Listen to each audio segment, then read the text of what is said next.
All right, welcome back. And today we're reading about Pontiac's War. We just left off talking about and reading about how the French and Indian War concluded with the Treaty of Paris 1763. And if you remember, the French and Indian War fought not between the French and the Indians, but fought between the British and its colonial allies versus the French and their Native American allies. The British won. You remember that it started in the Ohio River Valley. Now, we're talking about today just a little bit north of there. So if you look on the map that I've shown you, it's just right above that. And you'll see a more detailed close-up map of this conflict on your document.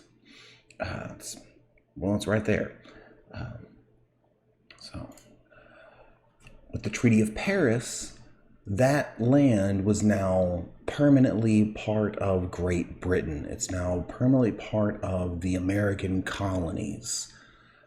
So the settlers who lived there thought they could go there. I mean, we just won a war. Let's go out there and enjoy this new land. We won the war. Spoils of war. Victory. So they go out there. And they cross the Appalachian Mountains to get there. And when they cross the Appalachian Mountains to get there, they go into a piece of territory that's not necessarily, civilized or settled even. It's full of Native Americans. It's full of tribes. And the leader of which would be Pontiac. So, Pontiac's War. It is a boundary and border war. And it was fought from 1763 to 1764. It was a very short little war, and at the time it wasn't considered that major. But Pontiac's War, also known as Pontiac's Conspiracy or Pontiac's Rebellion, was launched in 1763 by a loose confederation, a loose group. So we have a bunch of different tribes that were independent, but they decided to work together.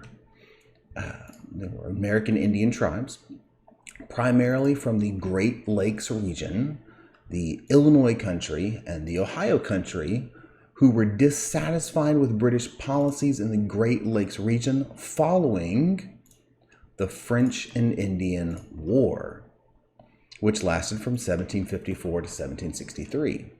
Warriors from numerous different tribes joined the uprising in an effort to drive British soldiers and settlers out of the region. The war is named after Odawa leader Pontiac. So the tribe's name was Odawa, and the leader was Pontiac. So the Odawa tribe was the leading tribe, the front man, if you will, and Pontiac was their leader.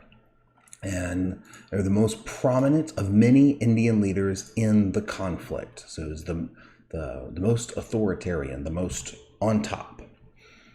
The war began in May of 1763 when American Indians were offended by the policies of British General Geoffrey Amherst and attacked a number of British forts and settlements. 8 forts were destroyed, and hundreds of colonists were killed or captured, with many more fleeing the region. They ran away. Hostilities came to an end after British Army expeditions in 1764 led to peace negotiations over the next 2 years. The Indians were unable to drive away the British, but the uprising prompted the British, their government, to modify the policies that had provoked the conflict. So the policies had been, Britain just won this war, its colonists can obviously go in there. If you look at some of the most early maps of the American colonies, very like Jamestown early, the British government had basically said, okay, Virginia, your colony goes here all the way over to the next ocean, wherever that is. So the colonists had it in their mind that they could just go. Why not? It's our land. Go. The Native Americans obviously disagreed. So the British are going to change that policy. Now, if you look at this map right here, you will see the Appalachian Mountains. It's a huge line right down the middle of the colonies. And most people, the overwhelming majority of people living in the colonies at that time, are living on the east side of it, so the right side of that mountain range. If you were going to make a line and say people can't cross it, and it needs to have basically like a giant wall to stop people, where do you think you would make that line? And that's where we will leave off. And next time we're going to read about the Proclamation of 1763, and it's going to create a boundary, the Appalachian Mountains. See you later.